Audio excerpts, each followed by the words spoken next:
En este video vamos a hablar de estética, de cuáles son las categorías necesarias para validar algo como arte y qué relación hay entre Kant, la cabaña primitiva, Steve Reich, el phaser, Bach, Mies van der Rohe, el cobertizo de Glenn Murcutt, el sonido de Wikipedia y el sistema de metro de Helsinki. Empecemos. Los estetas estudian las premisas y los argumentos que la gente usa para justificar la clasificación de cosas y actividades en bellas, artísticas, arte, no arte, arte bueno,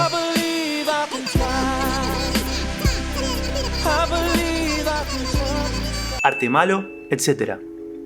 Los estetas construyen sistemas con los cuales crean y justifican tanto las clasificaciones como las instancias específicas de su aplicación, así como explicaciones de qué es lo que les da ese valor. En el siglo de las luces es cuando aparecen los textos que se consideran fundadores de este concepto: Estética de Baumgarten en 1750 y La historia del arte de la antigüedad del arqueólogo Winckelmann. Desde el inicio, la belleza fue la categoría estética central del arte. Dentro del paradigma clásico, proporción, simetría, equilibrio de la forma, perfección. A principios del siglo XVIII, el conde de Shaftesbury definía lo bello: poder en los números, en la armonía, en la proporción y en la belleza de todo tipo que cautiva de forma natural al corazón y eleva la imaginación a un concepto de algo majestuoso y divino. Francis Hutcheson, un referente de la escuela británica, continúa con estas ideas y nos plantea que hay una universalidad en el gusto, una referencia común de todos los seres humanos. ¿Por qué el gusto varía de acuerdo a las regiones? Tiene que ver con una uniformidad en la variedad.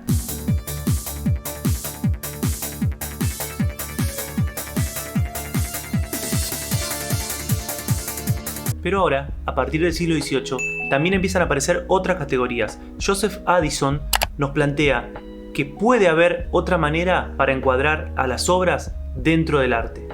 Ya no solo lo bello es la única forma de acceder a esa sensación que produce el arte. Esto alteró el estatus de belleza e indicó con precisión que había que adentrarse en nuevos fundamentos para entender este panorama.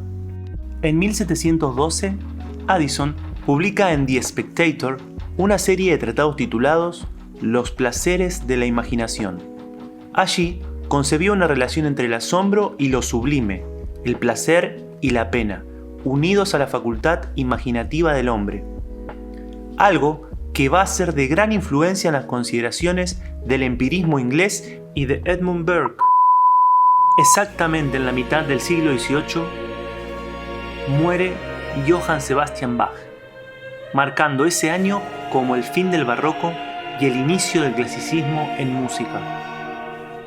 Edmund Burke, en 1757, publica un tratado donde trata en igualdad de condiciones las dos categorías estéticas tradicionales, lo bello y lo sublime. Es precisamente a mediados del siglo XVIII cuando, gracias a autores como él, empieza a estudiarse el tema de lo sublime, la emoción más grande que un ser humano puede sentir.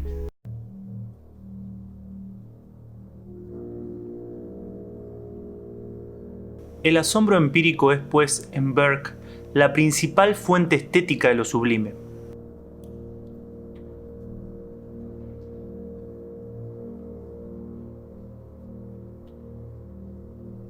El efecto y el afecto que los fenómenos naturales y artísticos provocan en el espectador se generan a nivel fenomenológico y fisiológico.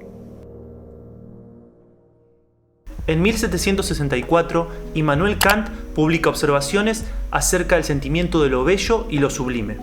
Kant nos propone salirnos del modo en que tradicionalmente pensábamos la realidad. Ese mismo año, Johann Christian Bach, undécimo hijo de Johann Sebastian Bach, conoce al pequeño Mozart, de tan solo 8 años, que se empieza a convertir en el centro absoluto de la cultura musical de la época.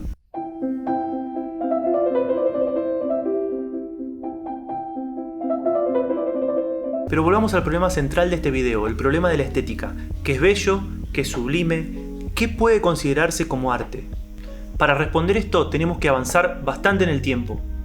Dejamos de lado el periodo romántico, los historicismos y por supuesto las vanguardias, como tema para otro video. Ahora tenemos que llegar hasta el posmodernismo. The thing about the postmodernists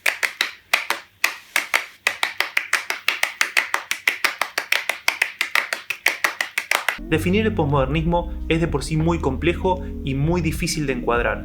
Por eso en esta ocasión tomaremos como base las ideas del filósofo François Lyotard. Este se interroga que si desde Kant y el romanticismo, la literatura y el arte con su sumisión a las formas, pueden testimoniar lo absoluto. Cada uno de estos puntos históricos son nódulos de una evolución o inversión.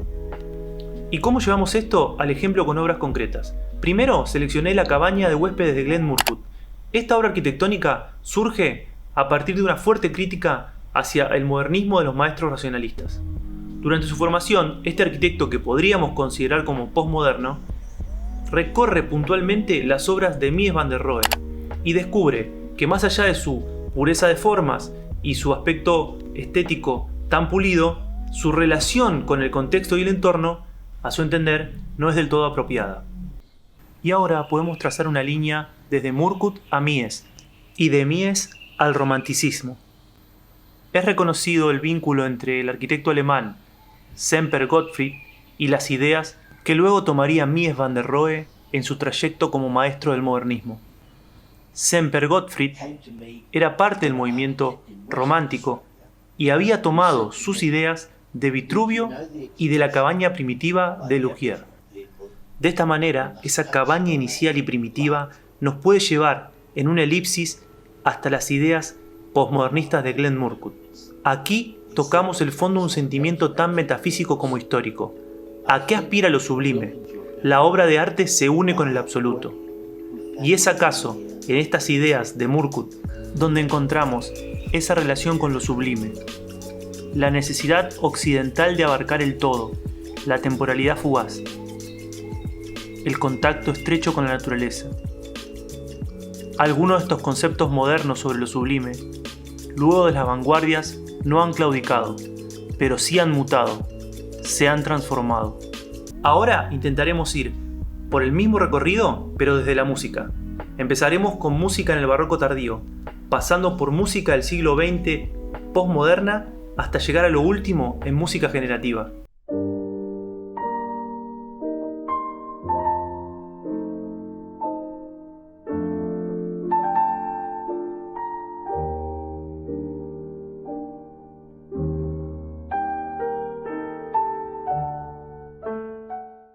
El fragmento que escuchamos recién pertenece a Händel y es un minuet que fue compuesto para acompañar a toda una suite. Al finalizar la suite, este minuet aparecía como anexo. Eso ya de por sí es una particularidad y posee algunas características distintivas dentro del estilo barroco. Quizás la espacialidad, la textura, la amplitud y la cadencia del movimiento. ¿Podemos acaso compararlo o asemejarlo a alguna obra puramente posmoderna?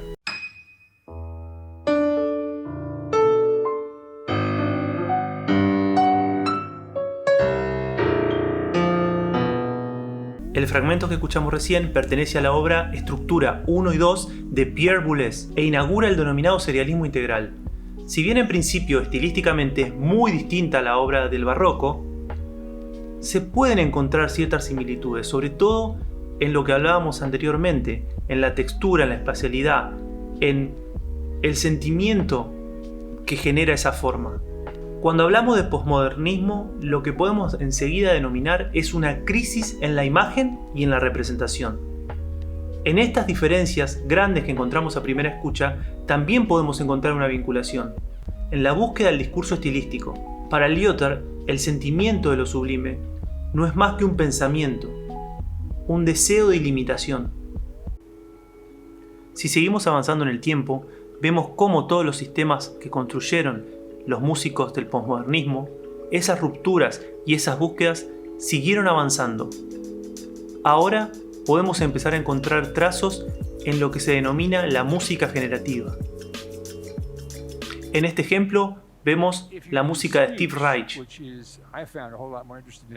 Experimentó con dos cintas, las cuales se desfasaban por milisegundos y producían un efecto de phaser. Electronically generated, electronically generated, electronically generated, electronically generated, electronically generated.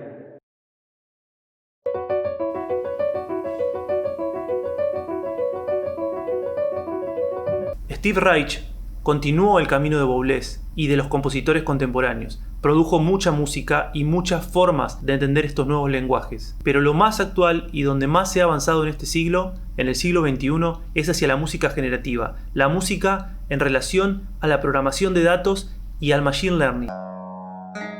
Aquí estamos observando un mapeo de las interacciones de Wikipedia en el mundo. A través de un código, cuando suceden determinadas interacciones y movimientos dentro de la página, estos responden con ciertos patrones musicales. Cuando suenan campanas, indican que hubo una adición de información. Cuando suena una cuerda, indica que algo se quitó, que hubo una subtracción. De acuerdo al tamaño de la edición, cuanto más grande es el campo que se edita, más grave y profunda es la nota. Los círculos verdes muestran a los contribuyentes que no están registrados en la página. De esta manera, estamos interactuando con el mundo en tiempo real.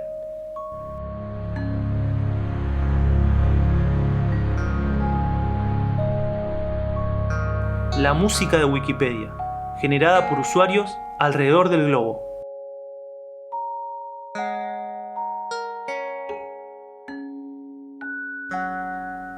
Aleatoria, siempre cambiante y de alguna manera imposible de repetir.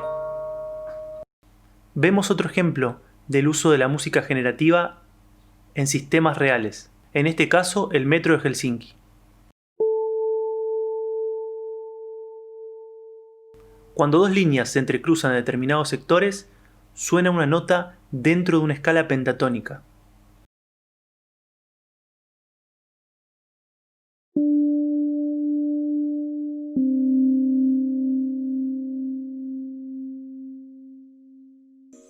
Los sistemas empiezan a mostrarnos una señal que podría considerarse parte de la naturaleza humana.